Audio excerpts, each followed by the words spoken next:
Hi అండి, అందరూ బాగున్నారా అండి? ఈరోజు మీకు స్వీట్ కార్న్ వడలు ఎలా తయారు చేయాలో చూపిస్తానండి.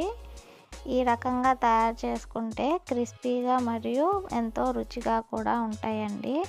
దానికి ముందుగా ఒక పెద్ద స్వీట్ కార్న్ తీసుకొని దాన్ని సన్నగా ఇట్లా ఒలుచుకొని ఒక కప్పు తీసుకొని పక్కన పెట్టుకోవాలి.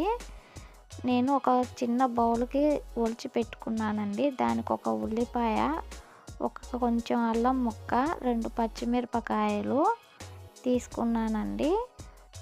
కొంచెం కరివేపాకు, కొత్తిమీర తీసుకున్నానండి. తర్వాత వీటికి కొంచెం వెల్లుల్లి కూడా వేసుకుంటే టేస్ట్ బాగుంటుంది. ఒక 3 రెమ్మల వెల్లుల్లి రెబ్బలు కూడా తీసుకున్నానండి.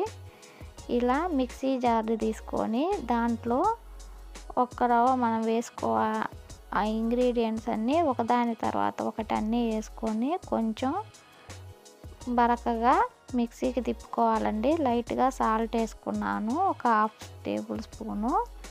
కొంచెం బరకగా తీసుకొని దాన్ని మిక్సీ పట్టిన తర్వాత ఒక బౌల్లో తీసుకోవాలండి. దానిలో కొంచెం బియ్యం పిండి 2 స్పూన్లు వేసుకొని కొన్ని స్వీట్ కార్న్ గింజలు పక్కన పెట్టుకున్నానండి. అవి కూడా యాడ్ చేసుకొని ఒక పెద్ద ఉల్లిపాయ సన్నగా తరుక్కొని కొత్తిమీర, కరివేపాకు అవి వేసుకోవాలి.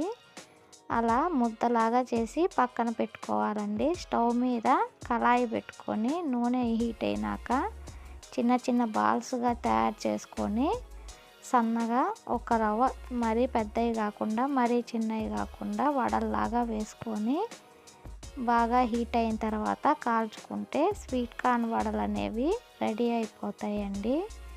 ఈ రకంగా స్వీట్ కార్న్ వడలు వేసుకొని సాస్తో కానీ గార్నిష్ చేసుకొని తింటే ఎంతో బాగుంటాయండి. మీరు కూడా ట్రై చేయండి.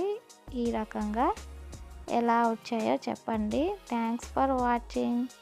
Please like, share and subscribe అండి. స్వీట్ కార్న్ వడలు ఈవినింగ్ స్నాక్స్ ఐటమ్గా కూడా తీసుకుంటే ఎంతో రుచిగా కూడా ఉంటాయండి. ఓకే ఫ్రెండ్స్, ఇంకోసారి మంచి వీడియోతో మీ ముందుకు వస్తానండి.